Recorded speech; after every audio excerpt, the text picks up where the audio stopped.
Why does the chronicler likely skip mentioning the civil war that occurred in Israel after the death of King Saul? This is the question we seek to answer today as we continue our verse-by-verse study of the book of 1 Chronicles on walking through the Bible. Today we're going to be discussing 1 Chronicles chapter 11, verses 1 to 9, but before we do that, let's read the passage. If you have a Bible with you, you can turn to 1 Chronicles chapter 11, verse 1, but if you don't have a Bible, don't worry, just follow along with us on the screen. The version that we'll be reading from is the New King James Version. So, 1 Chronicles chapter 11, beginning at verse 1. Then all Israel came together to David to Hebron, saying, Indeed, we are your bone and your flesh. Also in time past, even when Saul was king, you were the one who led Israel out and brought them in. And the Lord your God said to you, You shall shepherd my people Israel and be ruler over my people. Therefore all the elders of Israel came to the king at Hebron, and David made a covenant with them at Hebron before the Lord. And they anointed David king over Israel according to the word of the Lord by Samuel. And David and all Israel went to Jerusalem, which is Jebus, where the Jebusites were, the inhabitants of the land. But the inhabitants of Jebus said to David, You shall not come in here. Nevertheless, David took the stronghold of Zion, that is, the city of David. Now David said, Whoever attacks the Jebusites first shall be chief and captain. And Joab, the son of Zeruiah, went up first and became chief. Then David dwelt in the stronghold. Therefore they called it the city of David. And he built the city around it, from the Milo to the surrounding area. Joab repaired the rest of the city. So David went on and became great, and the Lord of hosts was with him. I'm sure regular listeners of this podcast are relieved that, like yesterday's lesson, this lesson is not simply a list of names. To them, I tell you not to get too comfortable, for the rest of chapter 11 is coming.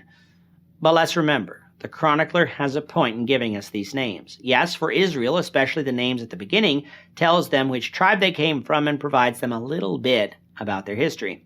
To us, though, it shows us that these peoples were real peoples. In the myths of ancient civilizations, you don't get long lists of their heroes of old, because those people didn't exist. They were myths. These people were real people in the Bible, who lived in real places and lived real lives.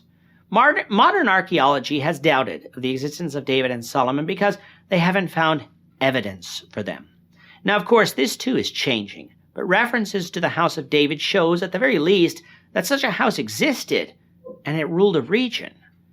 The Bible gives us in vivid detail and written very close to the events spoken of about this man named David, what he did and who he was.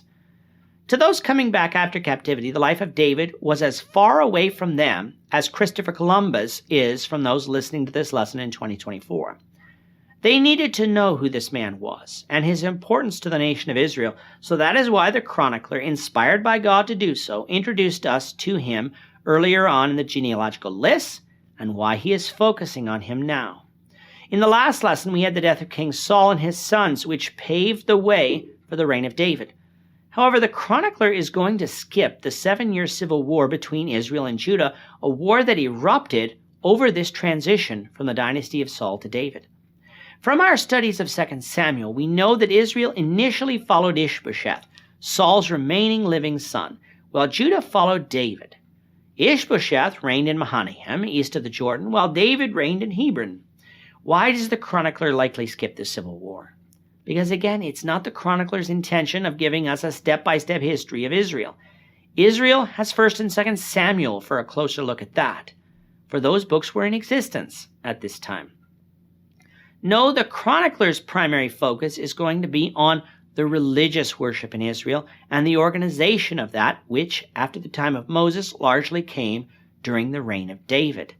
The civil war has nothing to do with advancing this narrative, so it is skipped, with the chronicler telling us that Israel would make David king. By saying that all Israel came to Hebron to make David king, the chronicler is implicitly making reference to that civil war, for why would all Israel be coming to anoint David here? David was from Bethlehem and not Hebron. Moreover, Saul was made king at Gilgal, not Hebron. So you couldn't even say that Hebron was a kingly city used to anoint people at. No, Israel went there because David was reigning there. Why wasn't he reigning from Jerusalem? Well, Jerusalem, though it is within the territorial boundaries of Israel, was not under their control. The Jebusites had been allowed to remain there after the conquest, and so they controlled that city. But for the returning Jews, they knew that Jerusalem was the city where the temple was built, the city where God placed his name. How did they come into possession of it? And when did God place his name there? It was during the reign of David. The Chronicler clearly tells us that, but it was also an event we covered back in 2 Samuel chapter 5, verses 6 to 10. Let's read that passage now for comparison.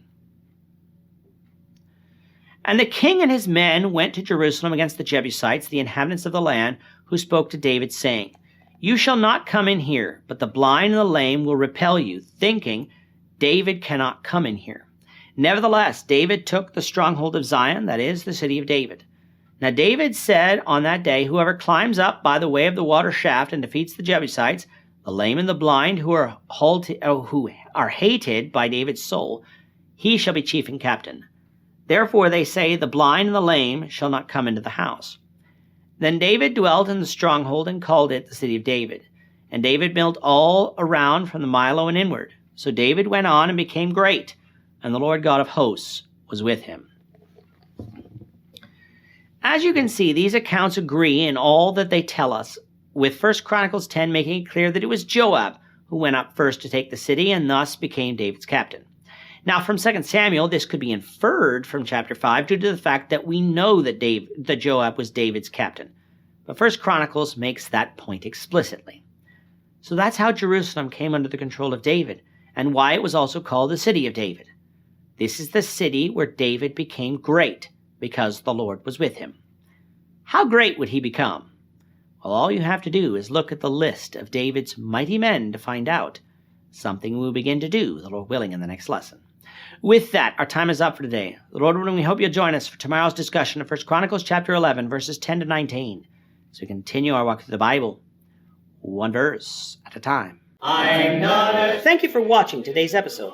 We hope that you found it edifying and ask that you not only subscribe to our channel and podcast, but that you like and share this episode among your friends, so that the saving gospel of Jesus Christ can go out to the whole world.